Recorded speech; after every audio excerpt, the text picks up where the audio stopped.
Hello and welcome, Ben Grobbo here. The 8th generation of video games has been a funny one, hasn't it? Despite the comparatively small leap in power over Generation 7, it really has been eventful. We've seen the release of many games in the last 7 years since the release of the PS4 in November 2013, some that will be remembered as classics, and others that won't. We've seen breakthroughs that have fundamentally changed how we interact with our games, and how we pay for them. We've seen familiar faces reinvent themselves, though for some, returning to their roots served them better. Newer faces joined them, welcomed with open arms both AAA and indie alike. Obscurities finally gained the recognition that they deserved. Giants would rise again and fall hard. But forget all of that. Welcome to the world of tomorrow! Why do you always have to say it that way? This video will cover what we know about these companies' new machines, what we don't, and I'll give my opinions on where I think the 9th generation is headed. Let's start with the clear leader of the current generation, Sony PlayStation. So what do we know about Sony's new machine? Well, it'll be called PlayStation 5, or simply PS5 on the box. A fact that was so important it deserves special mention at Sony's CES 2020 presentation. And I'm pleased to share with you today, for the first time, our new logo. Revolutionary. It'll be available in the vague release window of Holiday 2020. It will not look like this. This being a leaked image of a dev kit. As crazy as this thing looks, I highly doubt it'll look like this under your TV. Although I do hope it keeps the Roman numeral 5 motif. Spec-wise, it'll feature a custom 8-core chipset based on AMD's Zen 2 architecture, currently used in 3rd generation Ryzen processors with a Navi-based GPU. As hardware chief and NAC creator, Mark Cerny has promised, this chipset will allow for hardware-based ray tracing. For those not in the know, ray tracing is a technique used to produce advanced lighting effects, beyond that seen in current generation consoles. Used for years in Hollywood, it's only been recently that consumer-grade hardware has been able to reproduce these techniques in real time. The first such hardware being Nvidia's GeForce RTX line of graphics cards. It's expected that this technology will be the primary driver of graphics improvements for the 9th generation. It will also use the high-speed GDDR6 RAM, the fastest type currently available commercially.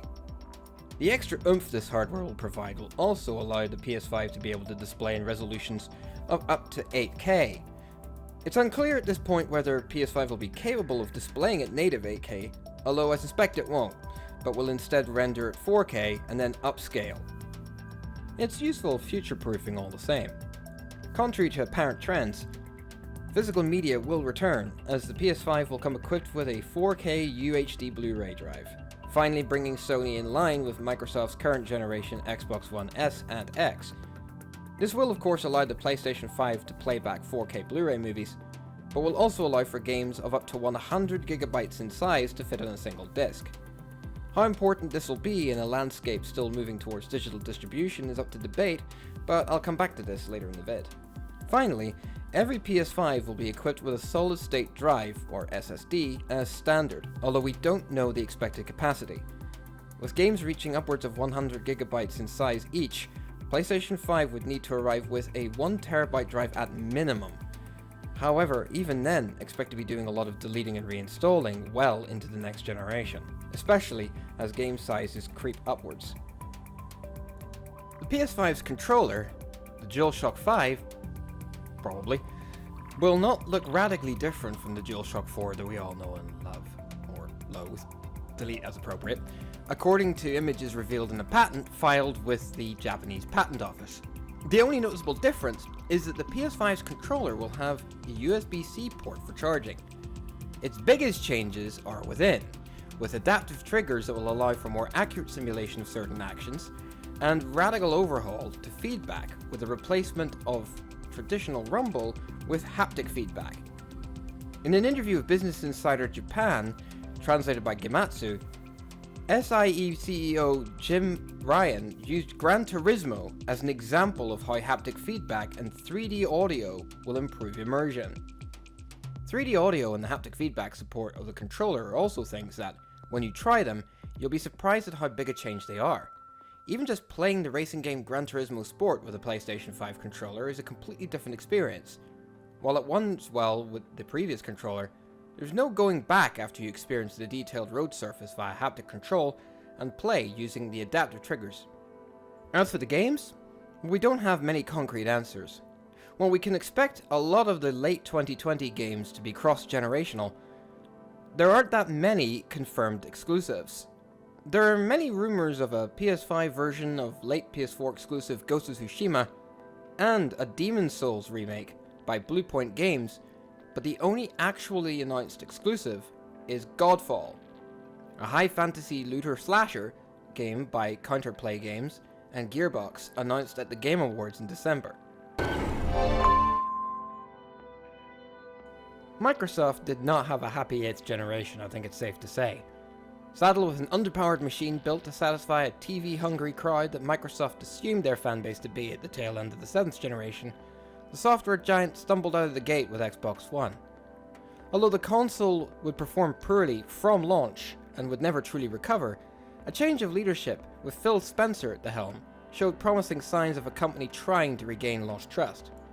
It began with an impressive push for backwards compatibility with both Xbox 360 and original Xbox titles. A large amount of work was placed into not only emulating these old games, but improving their performance over their original hardware. While this didn't improve sales to any significant degree, it did lead to a renewed respect within the gaming community. It was at this point that they would push forward on the Goodwill Tour by revising their machine with 4K upscaled slimline Xbox One S and the much more powerful Xbox One X. This was topped off with the announcement that Xbox would become a more general Microsoft gaming brand, with new gaming functionality built into Windows 10, and that all first-party titles would now not only launch on Xbox One, but on PC as well.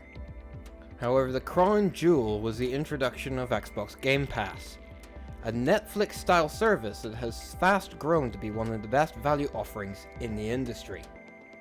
I mention Xbox's fortunes this generation so heavily as it's clearly influencing the brand's future.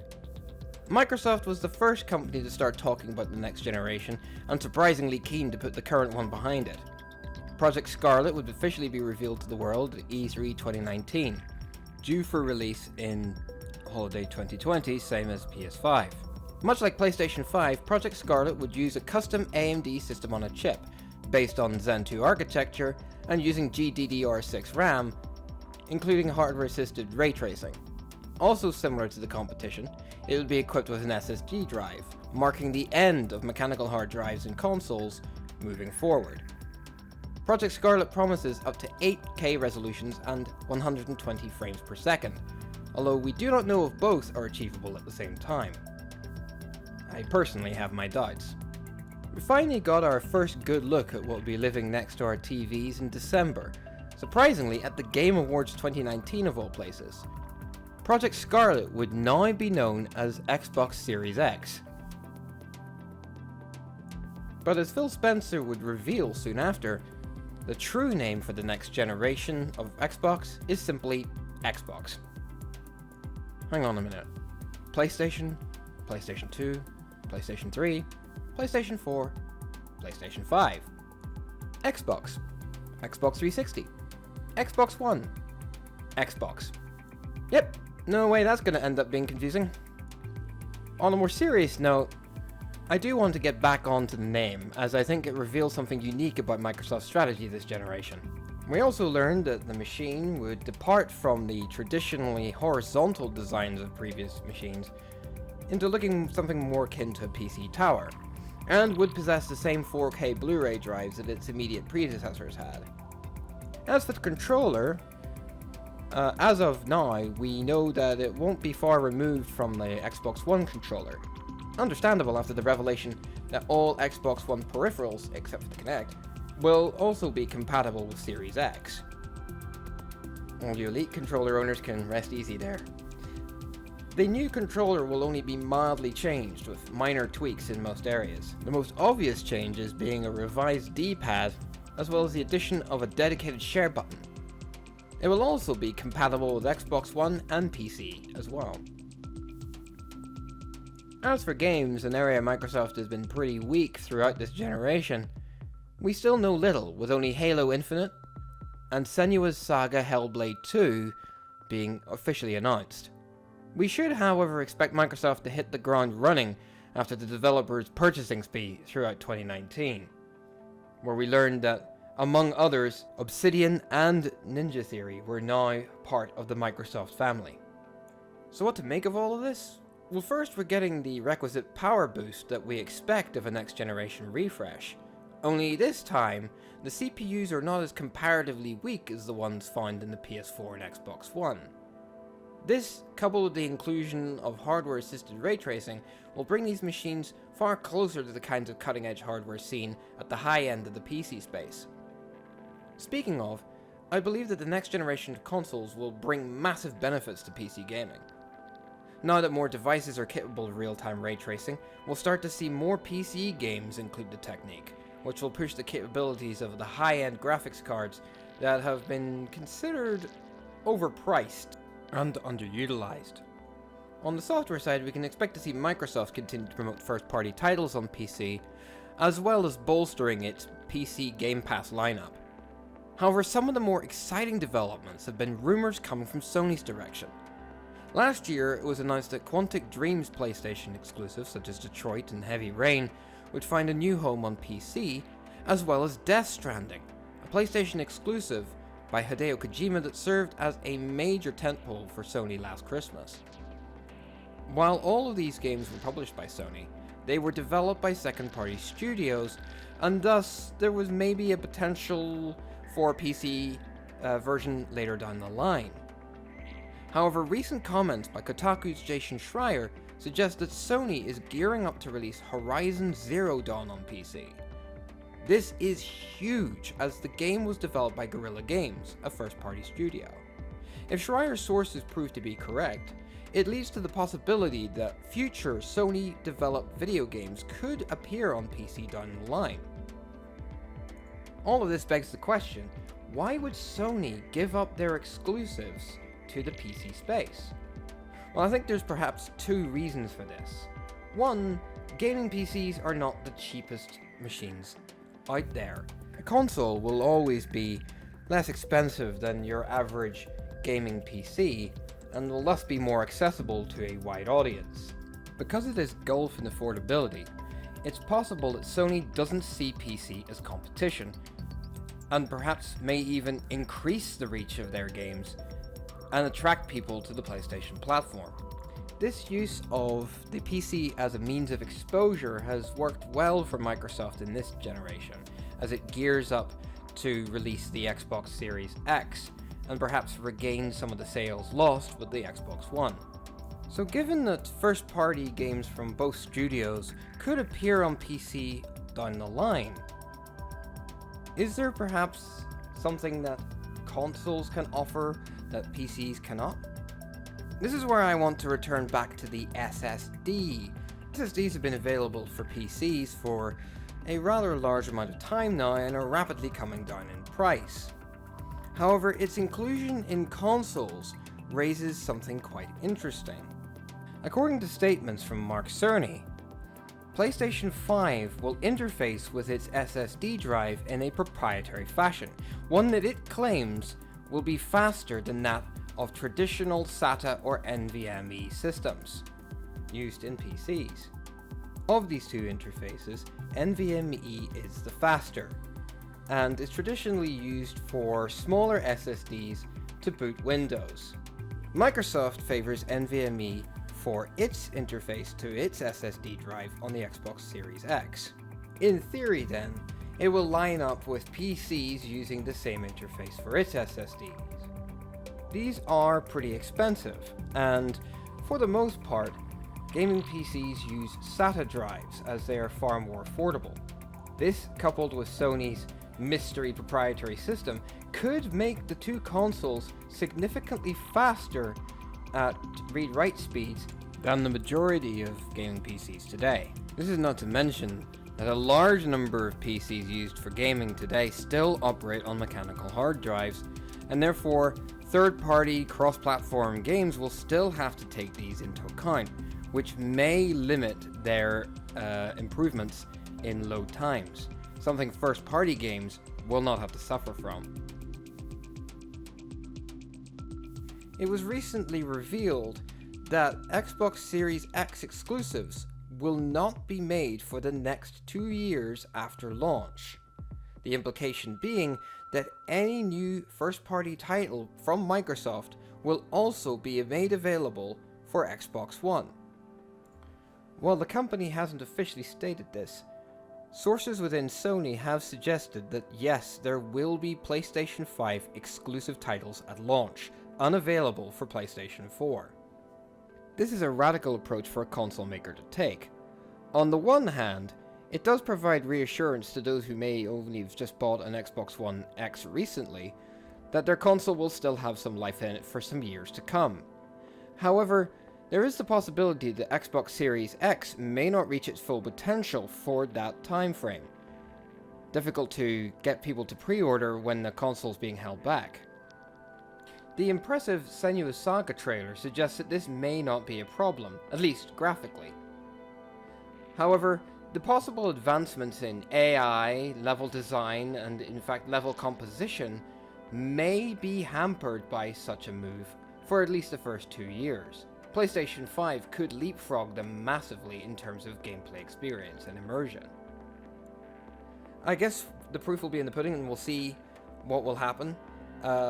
Cross-generation games, I would say, probably won't be affected too much by this, but it will impact the first-party projects by Microsoft significantly. I guess we'll have to see when these systems launch, who has the better strategy. On price, we know very little. Most rumors tend to suggest we will be falling within the $500 range, largely due to psychological reasons. I don't think there have been many successful consoles that have gone above that point. So I think the companies will look to keep their consoles below this price point, although how feasible that might be with the Xbox Series X. Given the incredibly impressive real-time trailer for Senua's Saga Hellblade 2, I'd imagine Xbox Series X is probably going to rise above that, which therefore places a big question mark on the potential viability of the console in the market. Microsoft may not be relying on Xbox Series X alone, merely having it as a centerpiece to show off its commitment to producing powerful consoles. Sources within Microsoft hint at a second Xbox console coming this generation, Project Lockhart. While we don't know the exact nature of this machine, it is rumored that this will be a less powerful, perhaps even diskless version of the console, and will likely come at a much more mass market price. These rumors seem plausible, given the slightly strange Xbox Series X name. If Project Lockhart turns out to be true, I wouldn't be surprised if it was called the Xbox Series S. But it also bears out with the insistence by Microsoft that the next generation of Xbox will purely be known as Xbox, suggesting that multiple machines will make up this generation. How successful this console may or may not become will probably be entirely dependent on how less powerful it is in relation to the Series X, as well as how less powerful it is in relation to PlayStation 5. It is entirely possible we could see the 8th generation repeat itself, with Xbox Series S being the lowliest console, with PlayStation 5 in the middle, and the mighty Xbox Series X up at the top. This would line up with current rumors that suggest that the Xbox Series X will be more powerful than PlayStation 5, with the Xbox Series X running at 12 teraflops with the PlayStation 5 rumored to only be operating at 9.6. So that was hardware decisions. But there's also the cloud and digital distribution in general, because there are certain trends that are occurring within both companies that I think are going to heavily influence how the next generation progresses. Xbox Game Pass has certainly turned some heads and has grown rapidly in popularity over the last few years. It certainly seems to be an attractive business prospect as far as consumers are concerned, and moves by Sony to replicate to some extent the Game Pass model, with PlayStation Now adding digital downloads direct to consoles in the last few years and dropping the price, tends to suggest Microsoft is very much onto something. Don't expect the individual physical and digital purchase model to disappear overnight, certainly not in the next generation, but do expect the all-you-can-eat Netflix model to increase in popularity. And now we come to the future of video gaming. As most people have described it, cloud gaming will be an increasingly large part of the discussion in the next generation. I don't think it will become particularly huge. I don't even think it will become the primary means of distribution of video games in this generation, but you will start to see it crop up more often, and it will definitely become much more prominent. Google Stadia aside, expect Sony and Microsoft to increase their efforts in this area. PlayStation Now, of course, came out first and has been okay in the current generation. Hopefully Sony will make some massive improvements in this field in the future. Microsoft, of course, introduced Project xCloud, currently available in beta form. It seems to be holding up pretty well. One of the key things we've been seeing with cloud gaming from certain circles, like Microsoft and indeed even Steam, is the idea of allowing users to stream the games that they currently have on their hardware. This is something that Microsoft has promised and Valve is certainly working on. We don't know whether or not Sony will offer this, however, if the trends are going in this direction, they would be wise to pay attention. Microsoft will, of course, also allow for the playing of games from their own servers as well. However, this is not what they will be focusing on for the near future, unlike Google Stadia, which I think has certainly been to its detriment in the last few months. So where is Nintendo in all of this? Well, Nintendo is Nintendo. They'll trundle along doing their own thing, which certainly has been working out for them well this generation with the Nintendo Switch. And the recently released Switch Lite suggests that they're in no hurry to move on to the next generation, despite there being some rumors of a Switch Pro, which may or may not happen, but I could definitely see it being a new Nintendo 3DS situation where, yes, they will be producing these as the standard machine from now on, but you won't see any games that won't run on the older machines, perhaps for the entirety of the remainder of the generation. Overall, I think Nintendo will be, well, Nintendo. Looking at the overall industry, I think I can use one word to sum up where we're headed, and that word is accessibility. We already started to see its importance in the current generation, with the push for cross-play across platforms. The surprise announcement of an update to Minecraft that would allow users on Nintendo Switch and Xbox to play with each other was perhaps a revelation and a starting point for where we're headed. While Sony would be extremely reluctant to join them, they would eventually relent, and I feel like in the next generation we will absolutely be able to play together no matter what machine we currently own. We'll be able to take our games with us, either in the cloud or streamed from our own devices on our mobiles. Or indeed, in the Switch's case, just take the whole damn thing with us. We'll have hundreds of games at our fingertips for one low monthly price, and we'll have them either on console or on PC. I think it's safe to say that the future of gaming seems bright, to me certainly. Let's just hope we don't get a next generation loot box, yeah? What do you guys think? Are you optimistic about the future of gaming? Or do you think it's all going to go to hell in a microtransaction quagmire? Are you going to be purchasing one or both of these consoles? If so, let me know in the comments down below which one looks to be your favorite. If you liked the video, don't forget to give me a thumbs up, and if you want to be alerted to more of my videos, then please hit subscribe and the notification bell. I'll see you in the next video. Have a nice day.